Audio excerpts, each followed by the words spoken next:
to Goodwood, now on BBC Two, for 3 races from this afternoon's card, introduced by Richard Pittman.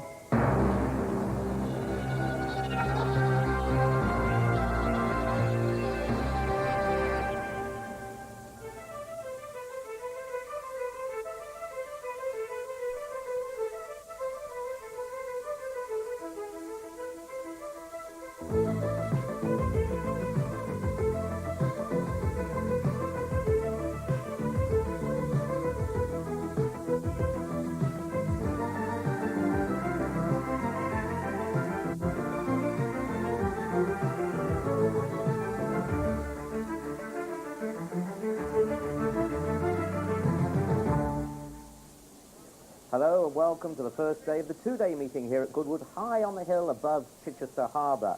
I can tell you that today it is very, very windy. Although Goodwood is well known for the number of Panama hats that are in operation here, everyone's been wise, they've left them in the car. And if you've got any hair, it plays havoc with it, I can tell you. Also, Jimmy Lindley, who was going to yacht down and moor his yacht in Chichester Basin, decided against it. So I can assure you it must be very bad. You may hear it through the afternoon because it's like a ghost cavern in here where we're standing. But more than that, there's been a lot of rain of late. And Rod Fabricius, the clerk of the course, tells me the reading on his pentometer is 4.1 today. And if that means anything to you, well, it doesn't much to me, apart from the bigger the number, the higher the number, the softer the ground. It's officially good to soft. We hope we don't get any more tonight. But the wind is so intense that if it carries on, I think it could dry out a fair bit for tomorrow. We've got a lot of good action for you then. Well, of course, this afternoon, we have got 3 good races for you, a varied bunch. There are 2 handicaps and also a Group 3 for 2-year-olds. So plenty on offer, I can assure you, this afternoon. And this is the menu for today. Well, we start off with the Schroeder Investment Management Handicap at 240. 11 go to post here, and there are quite a few with winning form. 310, the Butland South Coast World Prestige Stakes, 2-year-old fillies. Group 3 this, the ones to look out for, Ribbonwood and Dancing Bloom. But there are other winners in the race. Also at 340, we finish off with a very competitive handicap with the biggest field that you'll see today with 14 runners there. So plenty of action for you, and it is diverse. Well, this afternoon we expect a fair bit of action down in the betting ring. There are no non-runners to date. Be assured, if there are any, we'll get them to you pretty quickly. I'm happy to say, once again, we've got our betting analyst with us, Graham Rock. And Graham, you have been digging deep into what's been happening today already. Let's start with the main race, the 310. Well, there's been a major gamble in this race on John Golston's filly, Ribbonwood. Early 2-1 went very, very quickly. 15-8 disappeared, 7-4. Now 11-8 is the best price you can get, and you'll struggle to get that too. Though, of course, one or two bookmakers here may decide they haven't taken any money for it, and it may ease a little. But a major gamble there, Ribbonwood 2-1 into 11-8. Not surprisingly, Dancing Bloom just drifted a little from 13-8 to 7-4, but still strongly fancied. Of the remainder, Lover Silver will be suited by the ground, but then punters are making this a 2-horse race, Ribbonwood and Dancing Bloom. Perhaps they're right. Well, how much money changes hands in the morning? I mean, does it vary? Obviously it does. It does vary. I mean, a lot of punters at the moment are lying on a beach wondering how on earth they're going to pay their bookmakers' losses. But on big mornings, I mean, hundreds of thousands of pounds are bet by people in the know. They want to get on early, want to get the best value, and that's reflected in the market. I mean, people do sometimes say, well, you can't get on, you know, you can't get the money on, and yet we hear otherwise. Well, I think serious backers have a lot of sources to get on. They may not be in their own name. They'll have every known account with every known bookmaker, and they'll spread a little bit here and there, and they'll just be a little bit devious in getting what they want. Okay, well, they're the 2-year-olds. Let's start with our first race now, the 240. Is there any action for this? Yes, indeed. Top weight Greens Fernley, very well handicapped horse, and he was the race this morning, 7s into 6s. Probably doesn't reflect the confidence behind him. There was a fair amount of money for this horse. Not surprisingly, in the face of that support, Agincourt Song's a drifter from 9s to 10s, although there was some money for that horse in Ireland this morning. But this race is a 1-horse race as far as punters are concerned, Greens Fernley. Well, that's interesting, you're saying money for it in Ireland. I mean, people, it's easier to, well, you can get on there on English racing quite easily, can you? Yes, you can. 3 or 4 major firms open up. Some of them bet on every single race, all the maidens, sellers and everything else. And, of course, they're exposed to all sorts of tricks of the trade, but they do lay everything. And what about our final race then? Another handicap, 14 runners. Yes, absolutely wide open again, as you can see. 6-1 the field. No major changes. These are all the best prices this morning. 6 to 1 Major's Law will be suited by the ground. Probably the best backed. 1 or 2 faces were on very early for googly each way, hoping that they'll catch in the net of 3 runners, but wide open again. Okay, Graham, well, thank you very much indeed, and hope that's put some of our pals in the right direction. Thank you. Thank you. Well, let's hope the bookmakers here down at Goodwood are going to take a few quid today. I'm sure whoever takes money out of their pocket will have to hang on to it pretty tightly. It could be all over the Sussex Downs. Well, with me now, Tracy Piggott, fresh back from America and looking very perky and suntan. What have you been doing there? I think I've got jet lag, actually. Well, I was over for Del Mar, which is a meeting they have just north of San Diego, and that runs from about the 26th of July to the first week in September. And I wanted to go over and see the racing, what it was like over there, and I was amazed. It was absolutely fabulous. It's quite similar to Deauville in the setup, and they have racing 6 days a week, and they get packed grandstands every single day, and the betting is phenomenal. So they really know how to do it. And did you get caught up with Andrew while you were over there? With Andrew? The Hurricane. Oh, So I wasn't prying into your private life. Prying into my private life. No, unfortunately, no. I didn't encounter Hurricane Andrew. That was just hitting Miami when I was leaving, and our plane was actually diverted to New York, and that part of the airport that we were in was closed because all the flights from Miami had been cancelled. So I didn't come up against that. But it was a very interesting experience because the racing there is so good, and they have 9 races every day. The feature is the 8th race, so everybody stays for that. And it's a very high quality. A lot of ex-English horses were running there. Alleged had a lot of winners the week I was there, and it was very interesting. And Bill Shoemaker, he's a lot of people I'm sure will be interested to know. He had a nice winner in Arlington while I was there. So. And Tracy, today you're going to get out and about and see if you can pick up any news as a reporter, and also you're going to interview a couple of our leading jockeys for us. Yes, I'm going to do that. I'm going to interview my father and Michael Roberts, and hunt around to see if there's any news, anything going on, which I'm sure there will be. Good. Okay, see you later on. Okay. Thank you very much indeed. Now, we've already had a race here, and an interesting one too. It was confined to apprentices. It was quite a lively little heat, this. Some old characters, shall we say, in the race, to go with the young boys who were riding. Let's take a check on the betting market before the off. Now, Stock Tina was pretty steady, around 3 to 1. The same price, Coppermill Lad. He's been around for a fair bit. Although when they tried to push him out, he was snapped back to 3 to 1. Noble Oak at 5. Ballast Secret 11 to 2. Manual Leader at 6 to 1. Then 7 Bells of Longwick and 12 Ever So Lonely. You can see that there wasn't a lot between first and last there in the betting. We can join the race at the stalls with your commentator, John Hamner. Lonely. All 7 are installed. And off they go. Coppermill Lad, as usual, doesn't make a very fast break, but he's got a strong finish. And the early leader is Ballast Secret, with Ever So Lonely going fast and taking up the running. Ever So Lonely from Ballast Secret. Stock Tina's in 3rd place. Then Bells of Longwick 4, the Noble Oak 5, and then Manual Leader and Coppermill Lad. And a big gap between first and last as they come to the halfway stage. Ever So Lonely, the leader from Ballast Secret, Bells of Longwick, Stock Tina, and the Noble Oak, and they're well clear and coming past the 2, and Ballast Secrets come through to join Ever So Lonely, who's fading. The Noble Oak, Stock Tina's tucked in behind, then Bells of Longwick. Coppermill, your lad's got a lot to do, and it's Ballast Secret, who won at Pontefract earlier in the week, still in the lead from Bells of Longwick. Stock Tina's been switched to try and make a run. The Noble Oak comes next, but it's between Ballast Secret and Bells of Longwick as they run up towards the line. Ballast Secret on the stand side, just holding on. Ballast Secret's the winner from Bells of Longwick. Coppermill Lad came from nowhere to finish 3rd, and Stock Tina was 4th. And the starting prices, Ballast Secret, the winner at 11 to 2 for Robin Dickens. Bells of Longwick was 2nd at 7 to 1, and Coppermill Lad, a real old character, 3 to 1 joint favourite, was 3rd. Now, an interesting thing, a bit of news today, that as from next month, tongue straps are going to have to be declared by trainers. Now, a lot of you may not know what a tongue strap is, but I happen to have one here. The wife uses on me quite regularly. Now, they put the horse's tongue in that loop, which is nice, soft, knobbly rubber, pull it tight and buckle it to its bottom jaw. And the reason being that a lot of horses with soft palates or who sometimes choke on their own tongue will stop as if they've been shot. Well, of course, if you have a horse that does that and you don't put the old tongue strap on, well, it's not going to win, is it? So I think this is a good step forward. But also, besides the bona fide thing, you may just see, if you come racing, a nice pair of ladies' tights hanging out of a horse's mouth. Most trainers like to use these. But that's going to be legal. You must declare it from next month. I think it's a good step forward. But let's step forward right into the present. Julian Wilson with the runners and riders for our first race.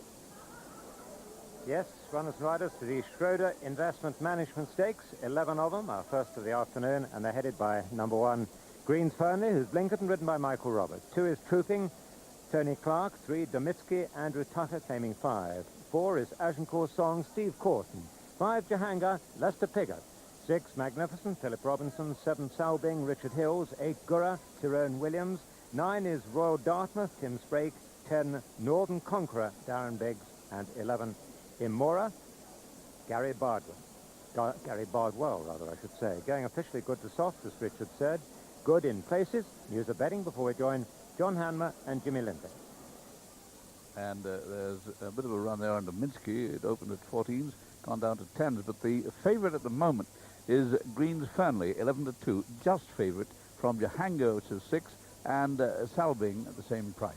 Magnificent and Trooping are on 7-1 and Drifting. Royal Dartmouth 8-1. Agincourt Song 9-1. Dominsky, as I said, is 10-1. Gurra 14s. Emora also 14s, and it's 20-1 bar these from Northern Conqueror, which opened at 16s, by the way, is 20-1. Well, a lot of rain here at Goodwood, and well, this is sure to have slowed the ground up quite a lot.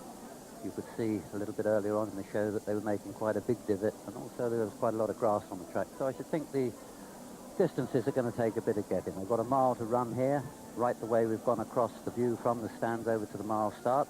And some very famous races have been set off from those stalls, and some very, very exciting races at that. There are the runners. They're down to the joint in the junction of the course. The left-hand turn, of which we're not using here, is the longer races. And the turn on the right is the one that they will be using for this mile race. There's number 7. This is one of the fancied ones, Salbing. John Hill supplied a winner yesterday at Lingfield with Fairy Story, ridden by his younger brother Richard. This combination has a great chance with Salbing here, who won a handicap at Windsor at the beginning of the month. Nearly pulled off the double when failing by half a length to hold Holston's Will over the day's distance at Nottingham. That was 4 days ago. And I was talking to Richard Hills just before he went out to mount Salbing, and he was saying that he'd won it everywhere bar on the line. He just couldn't hold the winner in the last 100 yards. He looked exceptionally well in the paddock.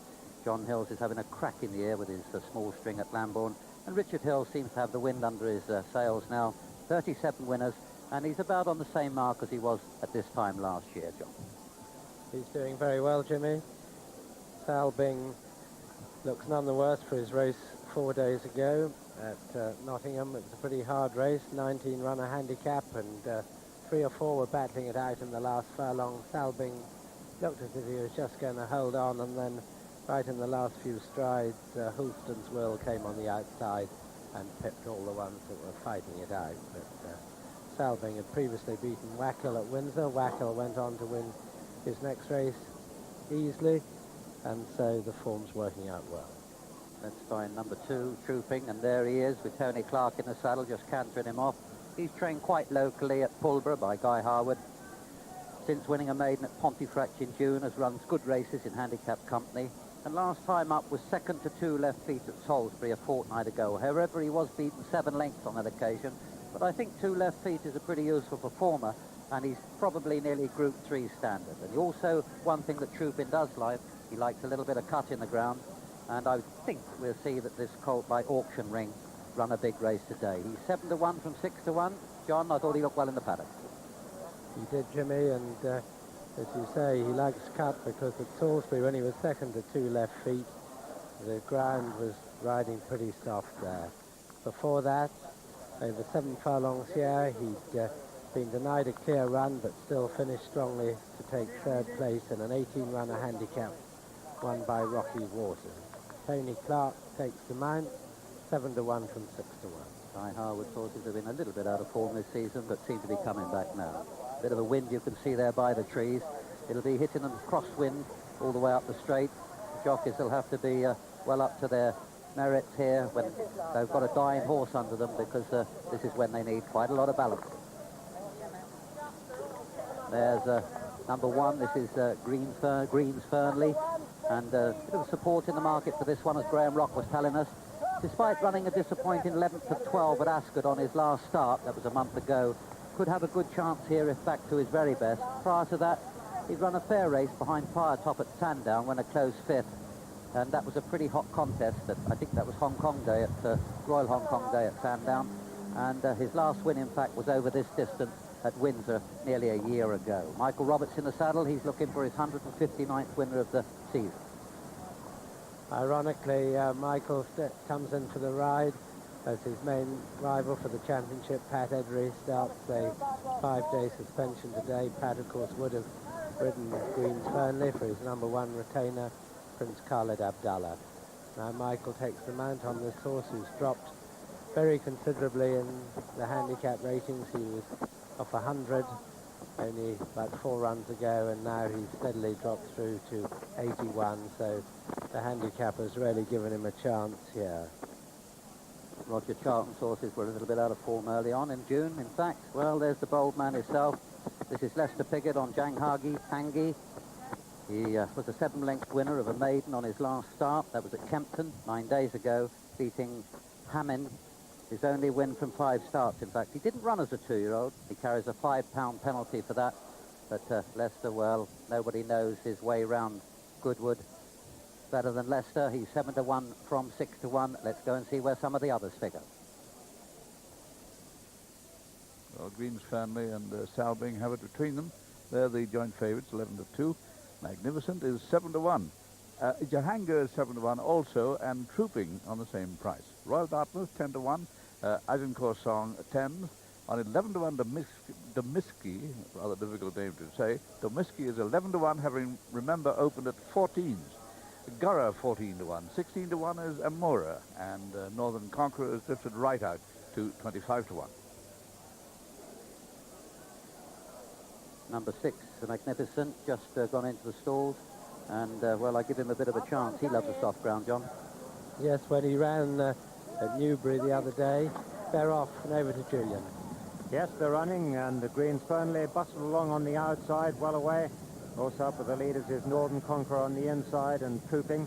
But as they race through the first furlong, it's Green Fernley right up there with the leaders, with Imora, Agincourt Song going up to join the leading bunch. And the back marker at this point is Gurra as they settle down. Greens Fernley, Imora and the pale colours, and Agincourt Song on the inside. Those are 2 leaders. Greens Fernley back in 3rd. Behind those is Jahangir in 4th. Behind that is Salbing. Behind Salbing is Magnificent towards the outside. Gurra is still the back marker as they race down the hill towards the straight. Still, Agincourt Song on the inside of Amora. Tracking those is the well-backed Greens Fernley. Jahangir going particularly well on the rails, and Salbing and Magnificent towards the outside. Trooping just behind the leaders on the rails. Gurra making ground on the outside with 3.5 furlongs to run. Agincourt Song and Imora on the outside, still the 2 leaders. Jahangir on the inside, going particularly well towards the outside. Salbing is making his challenge, and Magnificent Gurra on the wide outside, but it's Jahangir bursting through on the inside and being challenged straight away by Greens Fernley. Jahangir and Greens Fernley pressed by Salbing and Gurra on the outside. Magnificent running on at 1 pace, but it's Lester Piggott and Jahangir being pressed by Greens Fernley and Michael Roberts.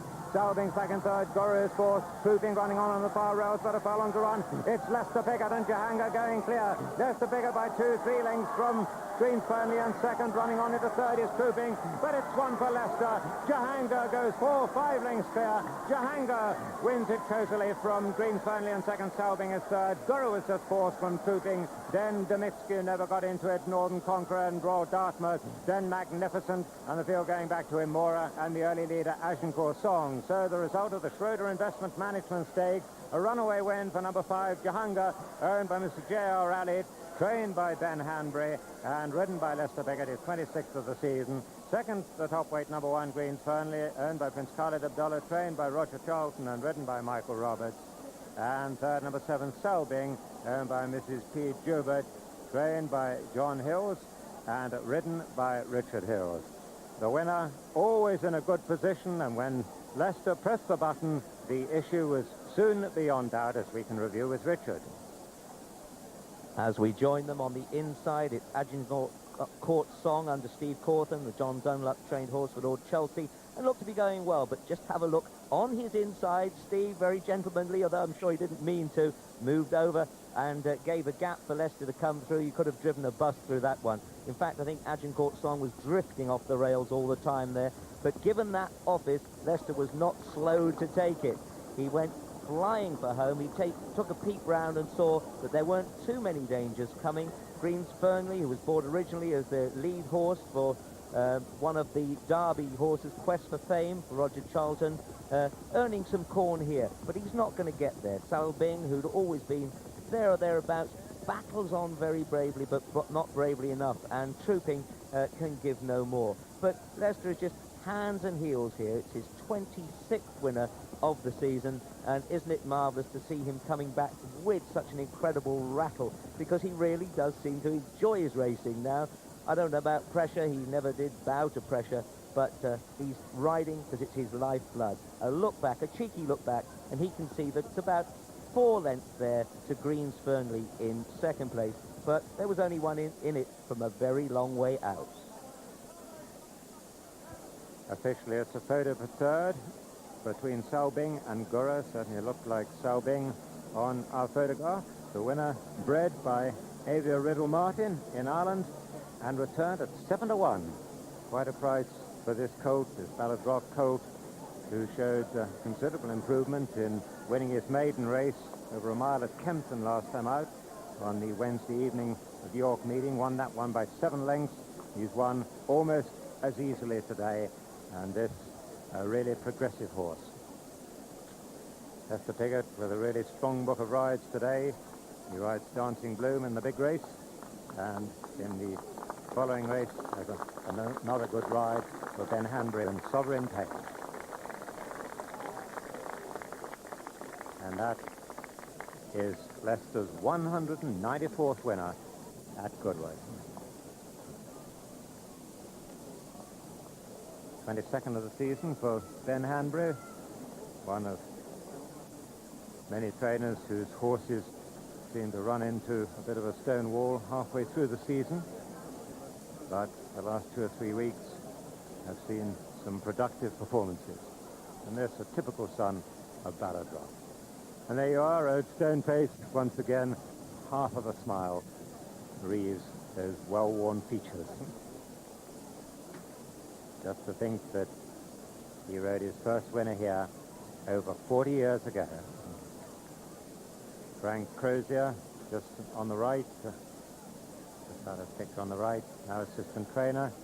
Here he is, Frank, assistant trainer to Ben Hanbury now, formerly the travelling head man for Bruce Hobbs. Third was number 7.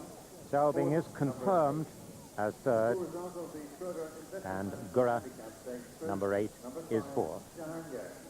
Second, number 1, Greens Fernley. Third, number 7, Selbing. Fourth was number 8, Gurra. So, Jahangir wins at 7-1. Here are now the full starting prices. First, number 5, Jahangir, 7-1. The second, number 1, Greens Fernley, 11-2, joint favourite. The third, number 7, Selbing, 11-2, joint favourite. Results from Newmarket, that's the 2 o'clock. Won by number 1, Lord Vivian, 9-4, joint favourite. Second was number 5, Rafa, 9-4, joint favourite. And third, number 12, Change the Will, 7-1. The 235 there. First, number 1, Arabella Jill, 14-1. Second, number 19, Peerage Prince, 50-1. Third, number 12, Southwold Air, 25-1. And fourth, number 13, First Gold, 14-1.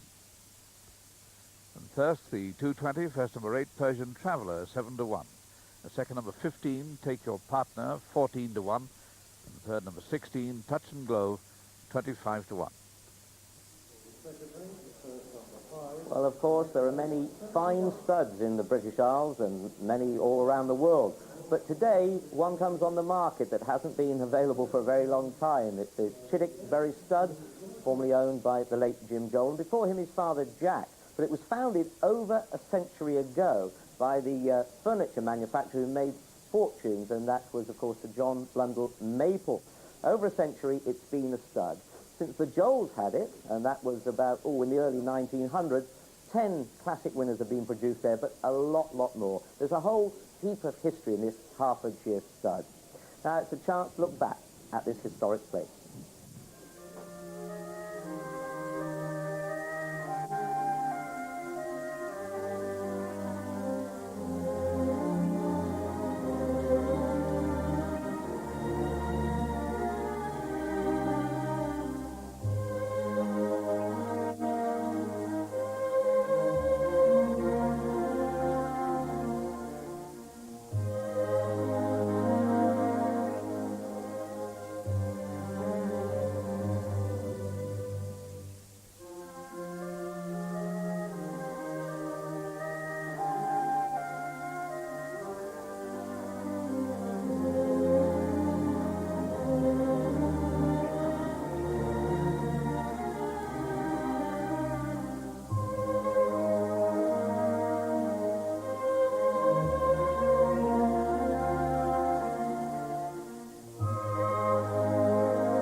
From Rebocco and Lester Piggott on the stand side in the centre. It's Wold then comes Blue coming up towards the line, and it's Collins being charged by Rebocco, but Wold Collins is going to hold him at the line.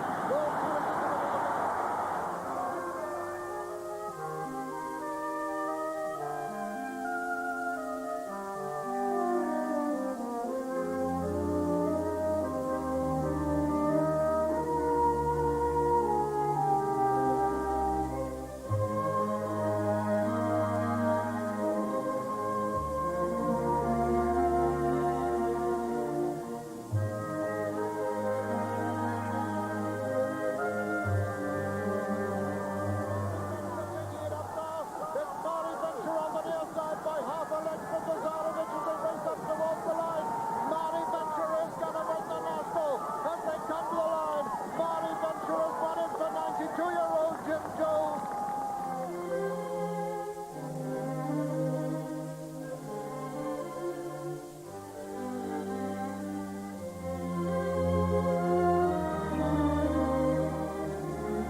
Yes, what a marvellous era that's been, and Mr. Joel, who was such a great supporter of the job, his horses who were in training when he died have been dispersed, and most of them were bought by patrons of the stables where they were being trained at the time.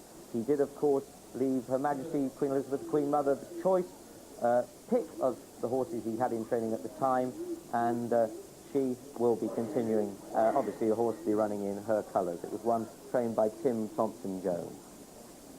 So we've just heard the weighed-in signal here, down for the last race. An easy victory, was it not? And the presentation for the Schroeder Investment Management Handicap about to take place, so we can go down to the paddock and John Hamler. The presentation will be made by Mrs. Peter Sedgwick, wife of the Chief Executive of Schroeder Investment Management, the sponsors of the race, and receiving the trophy will be Mr. David Metcalf on behalf of the winning owner, Mr. J.R. Ali, and Mr. Metcalf receives this trophy for the victory of Jahangir, who looked a very fast improving 3-year-old when really running away with this 1 mile handicap. Yes, and of course our roving reporter today, Tracy Piggott, here, looking for people to interview, and there was none better or more apt than, of course, her father, Lester. Let's listen to the pair of them. Since your comeback in 1990, you've had some very memorable successes. Do you find you're getting more pleasure now since your comeback than before from your wins? Well, it's been great, you know, especially, you know, the few big races that I won, and last week, you know, at York I got a tremendous ovation. It's all been worthwhile. Well, a lot of people have said to me, oh, your father, he seems to smile so much more now when he comes into the winning enclosure, whereas before you never seem to grin or smile or enjoy your successes. Do you find now that it means so much more to you? Is the pressure off now? Well, I think so, you know. I mean, the pressure didn't come into it, but, you know, it's great to be riding, you know. I know you don't like talking about your age as you show Bruff Scott at Newmarket, but I think there's a lot of interest into whether you feel more tired now with the travelling, being the age that you are. Do you feel that it's harder to keep fit, travelling the amount that you do and riding the amount of races that you're riding now? Have you noticed any difference? I don't think so, really, no, you know. I don't think it makes a lot of difference, you know. The travelling's quite easy, really, you know. I don't travel that far, but yeah, I've taken it very well, I think. You know. Yes, I think you have too. And Rodrigo de Triano, he's come back to himself now. Where do you think he's going to run next? Will it be France? It's a bit up in the air at the moment, I think, you know, and quite been decided, you know, but I think a lot depends on the weather. So he might make it to Ireland for the Champion Stakes? It's possible, I think, yeah. Mm. And how would you rate this horse now, since his last win, he's come back to himself? How good do you think he really is? Well, he's always been a very good horse, and the other day he just confirmed it, you know, and you know, I hope he goes on to the rest of the season. So the Breeders' Cup is probably in the plan? Yeah. Mm. And Niche, that was a great success also at York? Yes, she's a wonderful little filly, you know. She's very small in that, but she seems to have improved all through the season. You had a close call recently on a plane flying over to York. Can you tell us a little bit about that? Well, we were very lucky. You know, it wasn't a very nice experience, and it was the nearest I've ever been to seeing the other side of the moon. But seriously, I think, you know, they should look into it very closely, because air traffic had to be at fault. You know, the fighter pilot obviously didn't know we were there, and as he was doing 800 miles an hour, he, you know, he had to take evasive action when it was very late, and you know, it shouldn't have happened, really. I believe he actually radioed to the control tower to say that he'd hit the plane because he thought he had. He was that close. Well, that is right, you know. He thought he caught us at the time. So you actually, the plane that you were in went into the slipstream of the jet, and you were turned upside down, I believe. Well, that's what happened, you know. It was just a great big jolt. And we all got thrown up in the air and hit the roof of the aeroplane. And we were very lucky that it didn't damage the plane. But anyway, you got there in the end. I think you stopped off and checked the plane and carried on again. Yes, and you know, luckily the plane was okay, and we got there, and George won the Yorkshire Oaks, and so everything turned out all right in the end. Certainly did. Well, I'll get shot if I don't ask this question, and you'll probably shoot me if I do. But how much longer do you think you can go on? Well, no, you can't tell, you know, but quite a bit, probably. Well, we hope so, anyway. Thanks very much. Yes, Tracy Piggott talking to her father, Lester. He wasn't treading on her toe when she was asking those questions, I can assure you, and what a lovely smile. Well, he's got a ride in the next race, and we can quickly go to Julian Wilson for the runners and riders. Yes, it's the big one, the Butlin South Coast World Prestige Stakes. It's worth over 13,000 to the winner. Field headed by Ashfan, who's ridden by Richard Hills. 2 is Bobby D, John Williams. 3, Karanita, Stephen Davis, who can't claim. 4 is Dancing Bloom, Lester Piggott's man. 5, Lake Pleasant, Philip Robinson. 6, Love of Silver, Michael Roberts. And 7, the well-backed favourite, Ribbonwood, ridden by Steve Corton. News of betting.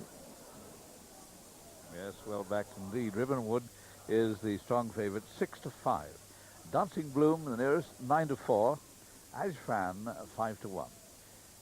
Lake Pleasant, 10-1. Love of Silver, 14. Bobby D is on 25-1.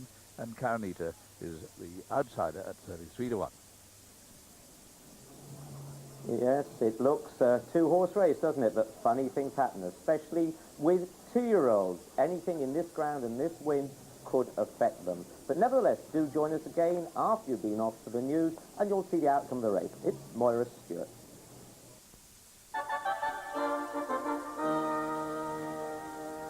Lord Owen, the new EC mediator on the former Yugoslavia, has been holding a series of meetings in London about the next round of talks in Geneva. The European Communities Defence Alliance, the WEU, has been discussing how to support the UN forces in Bosnia. In the wrong sort of bird. Carrots in regular and sugar-free mince and gum. Oh, no. I forgot. My mum's coming at 11. It's all